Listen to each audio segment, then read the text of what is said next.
I would absolutely buy it again. Yeah, I would absolutely buy one of these again, 100%. There's no doubt in my mind.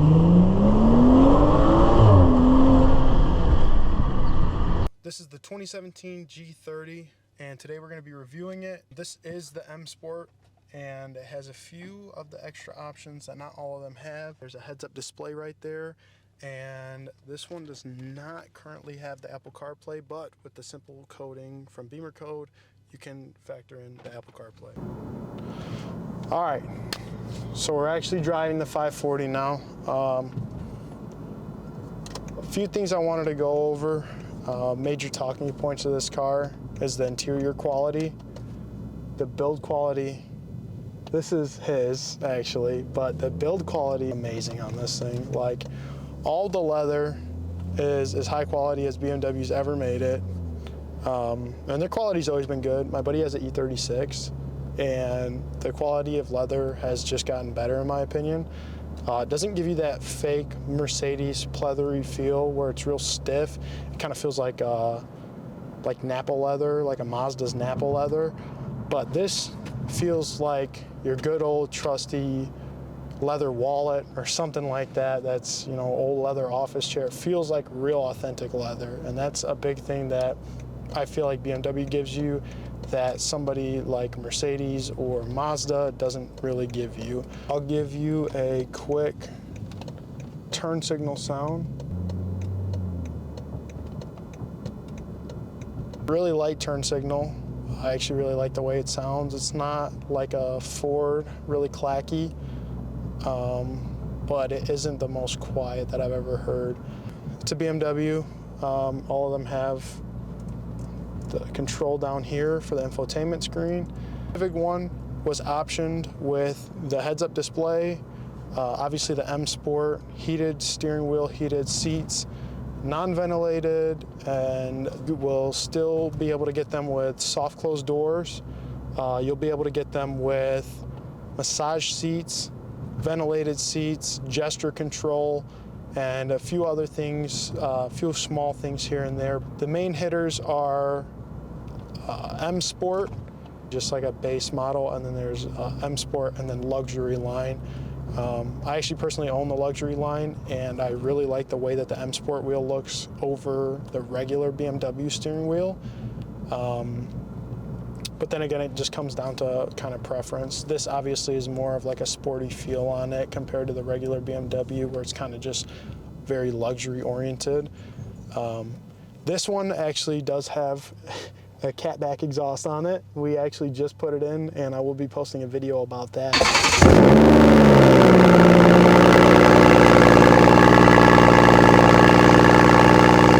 Either way, I'll have a video out on how to do an exhaust on this car. This vehicle comes with the B58 motor, which this B58 isn't the same exact one that's in the Supra or the M340. It's just an iteration of it. Even though this is the xDrive model, a xDrive 340i, M340i would obviously be faster because it's tuned for something like that. But in this application, this is more of a comfortable luxury daily driver with a little spice of sport in it. 540 just has so much more. There's nothing really special about Scat Pack's interior. It's kind of just basic and bland. But if you get something like this, obviously you get all of the ambient lighting all around the cabin. That's OEM, that's from the factory.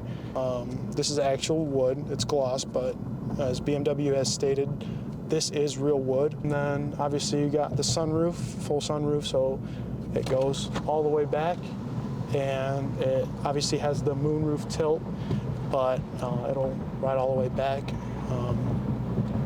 As far as cabin space goes, far enough back to hinder a rear passenger from being able to sit back there, but if there was somebody tall in the seat, in my seat and in the seat behind me, if there were two tall people in here, it would be a little more crammed than, you know, a 7 Series that has a lot more leg room. But it's definitely a big step up from a 3 Series, not just only in the looks, but especially in the room. There's a lot more headroom in here. I can sit comfortably with the seat moved up with the GoPro mounted to my head without any restrictions at all, no issues. To give you guys kind of an idea of what it sounds like with an exhaust.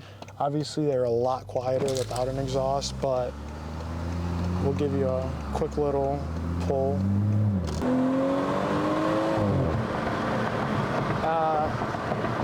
So along with the B58 motor that is in this, it is paired with a ZF 8-speed. Not familiar with the ZF 8-speed. Most Scat Packs and Hellcats are the same people who are building Hellcat transmissions. I would absolutely trust it to hold up on a 350 horsepower BMW motor. The question is, would you buy it in 2024? Well, I did buy one in 2024, and yes, I would absolutely buy it again. Yeah, I would absolutely buy one of these again, 100%. There's no doubt in my mind. I bought mine a couple months ago. I bought it with around 60,000 on it, and now it's at about 70 something. I drove it down all the way to Texas through the entire night. It was like I floated the entire way there. This thing is big, it weighs a lot. I weighed it in and it was about 4,300 pounds, just a straight shot all the way there. I drove for about 12 hours by myself with nobody else switching me out. But most of the time I was a robot driving that, and everything was great on it. It gave me zero issues. So far I've had to replace the expansion tank overfill line. It comes from the factory as a hard plastic line. Mine actually cracked on me when I woke up in the morning to go to my job, and it blew hot coolant all in my face. With that being said, really, like I said, that's the only problem that I've ran into with that. I know a lot of people who own B58 cars, and definitely going to Texas, meeting a lot of people with B58 cars, I see how much capability they have. Now, if you're looking at buying this car from a reliability standpoint, you're looking to daily drive it, you're not looking to really get into anything performance on it, I would absolutely recommend buying this vehicle. It's great to just drive as a daily. It will take you from point A to point B with relatively good gas mileage, averaging around 32 to 36 miles per gallon all the way there. On Eco Pro mode, 2 tanks, maybe 2.5, closer to 2, all the way to Texas, which blows my mind. I had a Focus ST before this, and it would have ate easily 4 tanks of gas to get to Texas. I don't have an exhaust that makes me want to press the gas all the time, like this one. As far as city driving goes, 20.5 is the gas mileage that he's been getting, and that's actually pretty good. We're gonna do a little quick pull underneath this tunnel. Do have a fully functioning sport display, and that basically gives you the option to see your full power and your estimated horsepower, and that's your estimated pound-feet of torque. And especially with it having an exhaust on it, it's a huge difference now.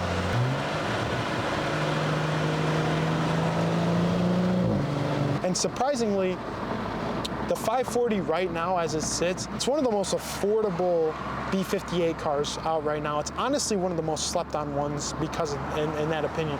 A lot of people buy these B58 cars obviously for the performance aspect, but you know, when you have a 540i, who's to say you still can't have fun in it, you know? But I mean, I wouldn't say this fully concludes it, but I mean, there's not much more. Everything else really on the vehicle is just amazing. There's so many things that you can go over. You know, if you're really looking to purchase this vehicle and you're looking for something luxury, fast, and something that'll surprise you every single day, a 540i is a perfect buy in my opinion.